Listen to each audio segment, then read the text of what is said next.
Greetings. It's New Zealand naturopath Eric Bakker, author of Candida Crusher and formulator of Candida, the best Candida dietary supplements on the market. Well, I would say that, wouldn't I? Alright, I'm going to do an article now. This is based on material from my book Candida Crusher.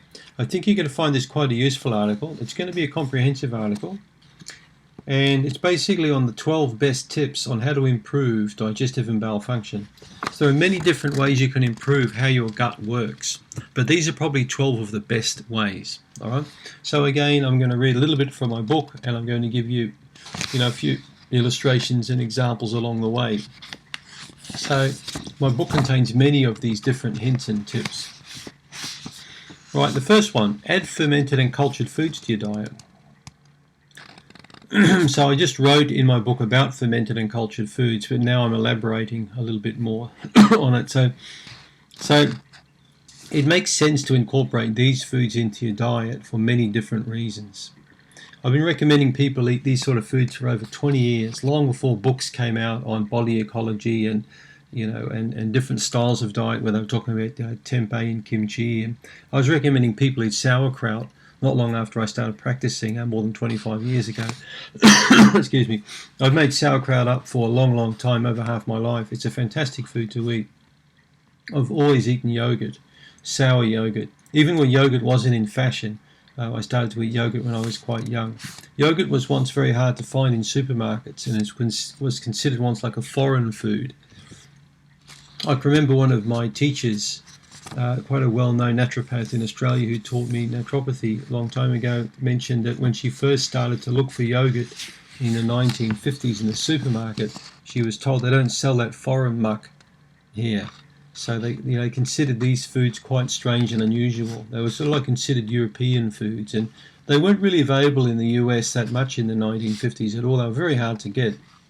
And same with sauerkraut. The only people who ate sauerkraut were really people from Germany or Switzerland who moved over to other countries, particularly post-war, and brought these foods with them. So the kind of foods include yogurt, kefir, kombucha, tempeh, and fermented coconut water, miso, soy, tempeh, and there will be many other kinds of food like hummus, and there's many other kinds of cultured food as well. Besides containing beneficial bacteria like lactobacillus and bifidobacteria, fermented and cultured foods provide your body with lactic acid. Excuse me. And this is what basically feeds the bacteria, is a lactic acid rich environment, that you're providing the body. A good way to begin to incorporate these foods into your diet is small amounts. Now, this is a key thing.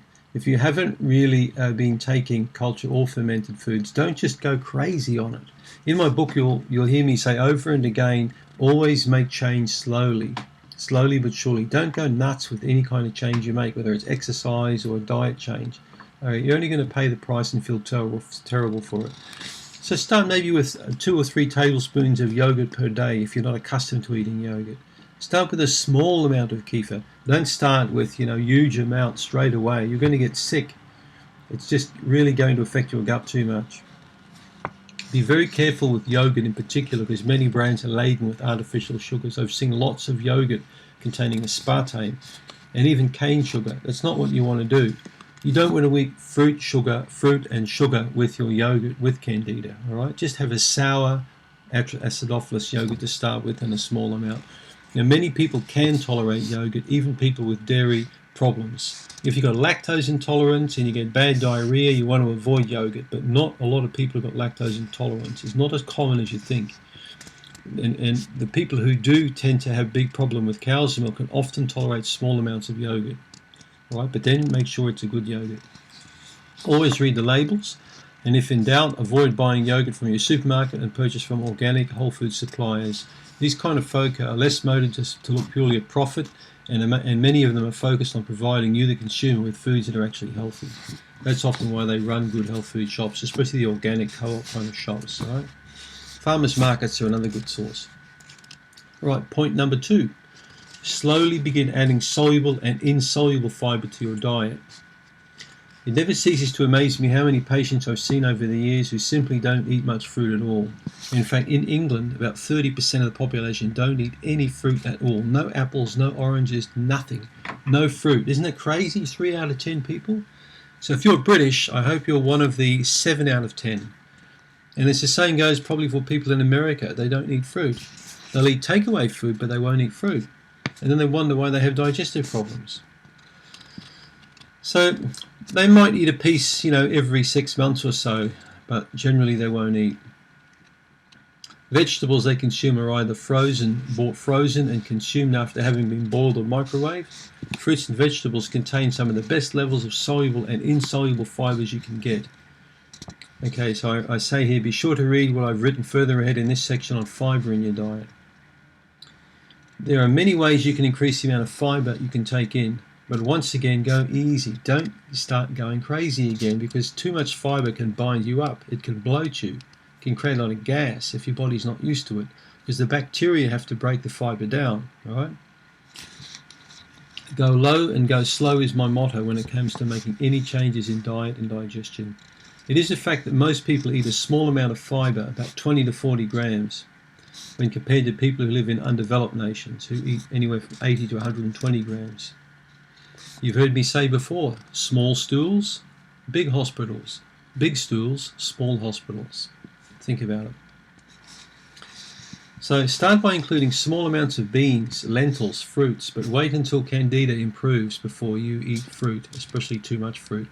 I find lots of vegetarian and vegan patients in particular are the ones with bad vaginal yeast infection or yeast infection because they like dates and figs and dried fruits and too much fruit, and that can cause a lot of problem. Don't believe the baloney you see on YouTube about eating all the bananas you want and crap like this, because eating lots of fruit for most people is not a good way to fight Candida. It might help some skinny 20-year-old girl with a good YouTube presence, but as I said, I'd like to see what she looks like when she's 50 like me. She's going to look terrible. Right, so vegetables, raw or partially cooked are best. Seeds, whole grains, brown rice, quinoa, amaranth, and millet are, I think, the best grains. And continue to add these foods slowly over about a 14 to 21 day period until over half of what you eat are these kind of foods. So if you want to eat less and lose weight and feel full and improve your bowel tone, then eat more soluble fiber. These foods include pears, oranges, strawberries, kiwi fruit, carrots, psyllium hulls, slippery elm bark powder, lentils, rolled oats, and cucumber. Soluble fiber fills you up and it swells in your stomach because it holds quite a lot of water. You'll feel full. Your brain will get signal that you don't want to eat a lot of food. Now, some of these foods, obviously, you're not going to eat in large amounts or right away with bad Candida. Oranges are not a good idea if you've got Candida, but when your yeast infection improves, you can incorporate fruit. Believe me, you can. It will take time, but you'll be able to. So you want to bulk up your bowel motions, or perhaps clean out that lazy bowel. Then try including insoluble fiber to your diet. Okay, so the body can't break this down. This is what you're going to pass out. These foods include brown rice, onions, leafy green vegetables like broccoli, spinach, celery, and cracked wheat, bulgur, chia seeds, various nuts and seeds, and whole grains. Right? So you want to reduce the amount of gas and bloating you have and feed up the good bacteria. Then I recommend you consume a combination of fermented and cultured foods as well as foods containing prebiotics. Basically, these are beneficial sugars that feed the friendly bacteria. The prebiotic feed the probiotic. And these foods include Jerusalem artichokes, garlic, onions, shallots, scallions, and spring onions. I'm no fan at all of prebiotic in a dietary supplement. I think it's a load of baloney. In fact, the probiotic enzyme I'm creating right now, the Candida, the new Candida product is due to be launched very soon, is exciting because I've kept all the prebiotics out of it. I think it's crap. I've used prebiotics now for a long time with patients. Some patients respond to prebiotics, but I can tell you now, the bulk of people don't. Right? These are the people that just don't get a result with the probiotic.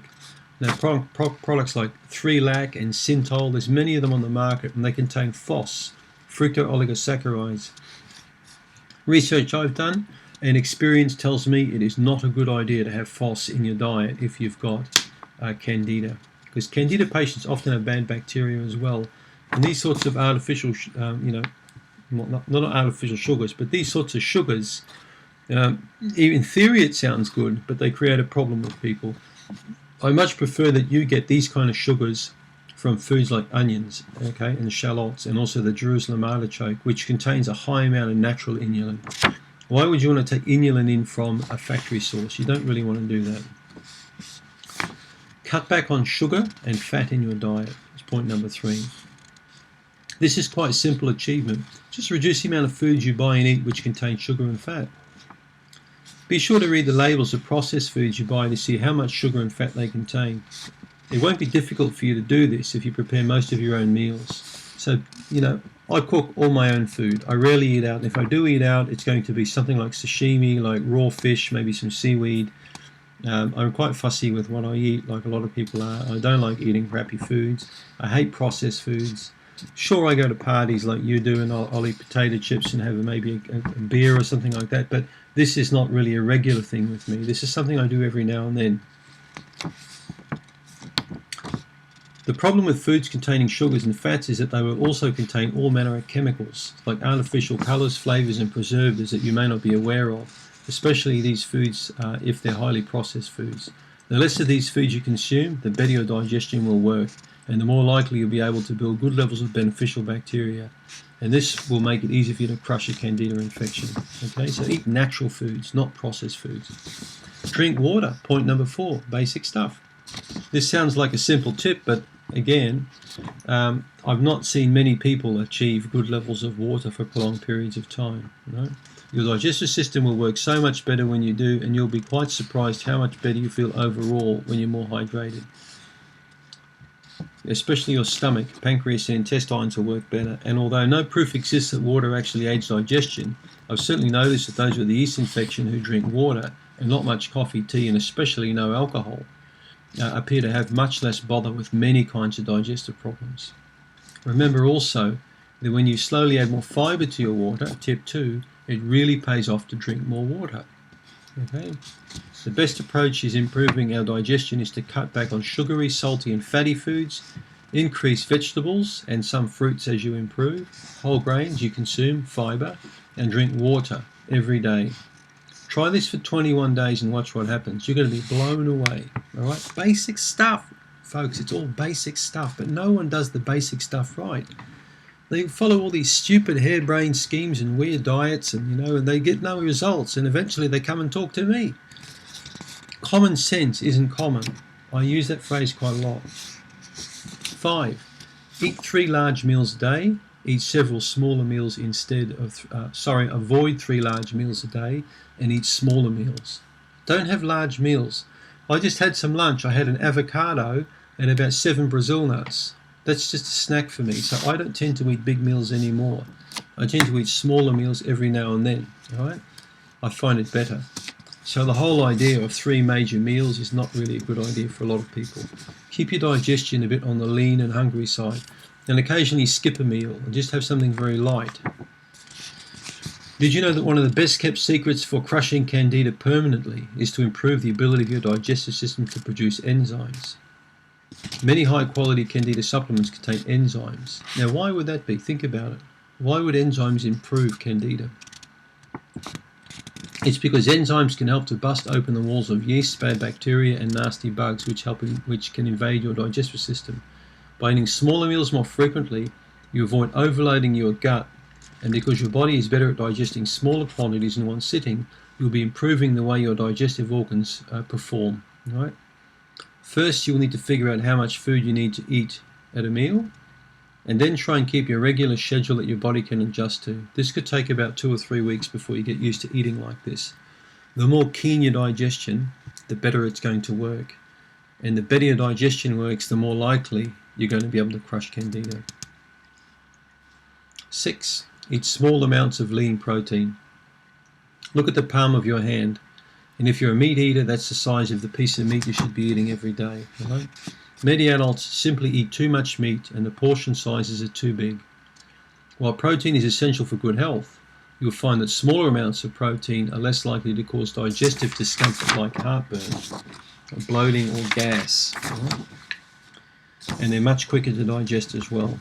In general, high-fat meats will take longer to digest than low-fat lean protein meats. Number 7, chew food well. You will have heard this said on many times, but do you actually take your time chewing food properly and slowly? Or are you checking your iPhone when you're eating? Are you texting people and chewing food? Are you doing that? That's a very bad habit. Spending time on computer eating, bad habit. Looking at your iPad, eating, bad habit. Okay, not a good idea. The way you prepare your digestive system for what's about to come promotes the release of digestive enzymes and acids in your stomach and small intestine. Make sure you chew all foods well, but especially protein foods. That way you'll help to reduce them to a smaller particle size and allow your digestive power to more easily render these foods to their components, right? So what I'm trying to say is proper chewing and relaxing when you're eating will be easier for you to bust open these foods to allow your body to extract all the maximum nutrition from it. Lots of people are like the pets that they have, like cats and dogs. They just swallow food down without even chewing it properly. Number 8, 30 minutes of exercise a day is brilliant for the digestive system. You'll find that the bowel motions will improve significantly when you walk every day. All right. The sitting disease is common with people sitting on their butt, working on their computer, and not getting up and walking around. Constipation is a huge problem, as so many people have constipation. Walking regularly every day for 20 to 30 minutes will stop constipation. Did you know that those who walk daily have a significantly better digestive system than those who don't? I've written here, are you creating sitting disease by being chained to your PC? Walking stimulates digestion is one of the best things you can do to improve the tone of your small and large bowel in particular. Just get up and out of your chair and start moving. Don't take the escalator. Take the stair instead. When I go to the airport, I fly regularly. I find the stairs always empty and people are on the escalator. Not many people take the stair anymore. Regular movement like walking, swimming and dancing will help food move through your digestive system, stimulate your metabolism and also aid in weight loss. Alcohol and tobacco are the two biggest enemies of the digestive system. You'll never beat a yeast infection if you can't give up drinking alcohol entirely for at least 4 months. End of story. So if you can't stop drinking, switch this darn video off now and just go away and leave my channel alone, because I'm not interested in you coming to me in time complaining that you can't beat Candida because you can't darn well stop drinking booze. Alright? So don't complain to me, don't complain to your partner. Just shut up and just keep it to yourself, all right? If you can't stop drinking, then you've stopped thinking, all right? Simple as that. I'm pretty tough on people, and that's because I like getting results for people. So listen up. If you can't stop drinking, don't complain to me about it. Those who are serious about their health will know that cigarette smoking is just crazy. It's like pointing a gun to your head. But I'm very surprised how many patients I've seen with yeast infections who want to continue both smoking and cigarettes and drinking alcohol, and they still want to beat their Candida. It is not likely to happen. And the day you're prepared to become disciplined and say no to these destructive habits is the day your health will change. All right? Once your Candida has significantly improved, you should be able to drink socially again. But you may soon realize that heavier drinking may lead you down the path of another yeast infection. Number 10, learn the art of relaxation. Your digestive system is very much affected by stress, especially any acute or ongoing low-grade stress. I talk a lot more about stress in other parts of the book, and it's one of the missing links when it comes to beating a yeast infection. Right? When you learn how to counter the effects of stress in your body, you'll be amazed at how much better your digestion works. In fact, it's another one of those best kept and totally understated health secrets. Stress has the ability to impair your stomach and digestion in general. Has been shown to cause weight gain, constipation, diarrhea, and a lowered immune system. For example, I see many guys in my clinic who complain of heartburn and indigestion related to stress. A few methods you could do right now to reduce stress in your life would be to do things like yoga, meditation, and have regular massages. There are many other relaxation techniques that can help you handle stress, and in my book I expand on heaps of those different things. Number 11, understand your digestive habits. If you've got recurring digestive problems and can't get a handle on them, then try to use a diary or a daily journal to find out, what's happening. So write down what you eat along with any increase or reduction of digestive systems you experience. Sometimes it is the simplest thing in your diet or lifestyle you have to change in order to get significant, improvements in your health. It may be a combination of a few dietary indiscretions you're consuming simultaneously, or you may be eating too late or too fast. Either way, by keeping a diary, you'll be in a more powerful position to establish cause and effect.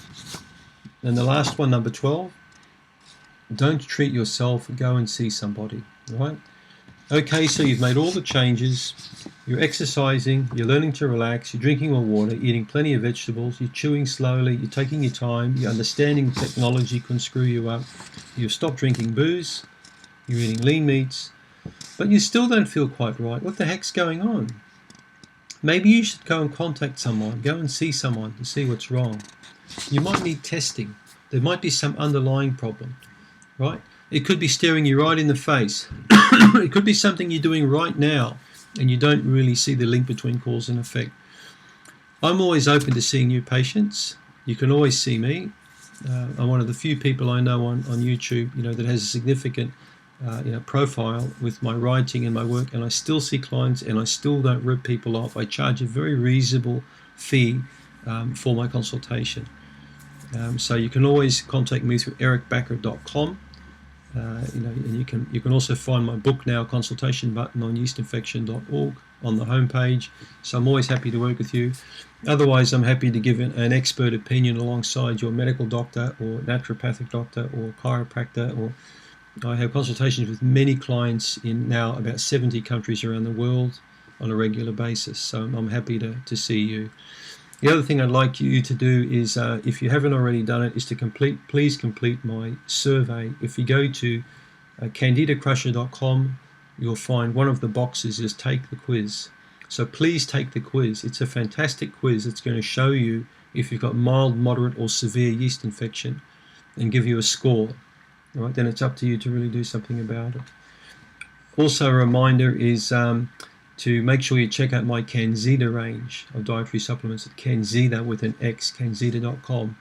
I believe that these products are some of the best you can ever find anywhere to do with helping you overcome Candida or bacterial infection. They're a result of nearly 30 years of practice, tens of thousands of patients now. I've used every product on the market, and I've decided a lot of these products are mediocre or crap, so I decided to make my own things. So this is not a commercial to promote the product at all. It's just to show you that I spent a lot of time in the clinic with people, and it was time I developed something that actually kicks butt, that really does work. Because I got sick and tired of using products that were very average to have no effect on people at all. And that's also why I wrote my book, to give you lots of hints and tips, and understanding that you can beat this thing called yeast if you apply the right kind of principles. You don't need a whole lot of money either. You just need a bit of discipline and a bit of common sense.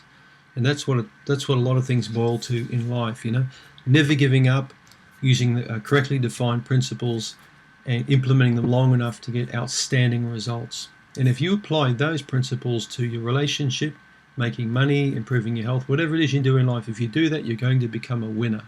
All right? It will work for you. So I hope this video was of use for you today, and that you gained some good understanding of how you can improve your digestive system. I don't care what's wrong with your gut, whether you've got colitis, whether you've got Crohn's disease, irritable bowel syndrome, diarrhea, constipation, even bowel cancer. I don't give a darn what you've got. You can always improve your digestive system to a huge degree by following those principles. Thanks for tuning in.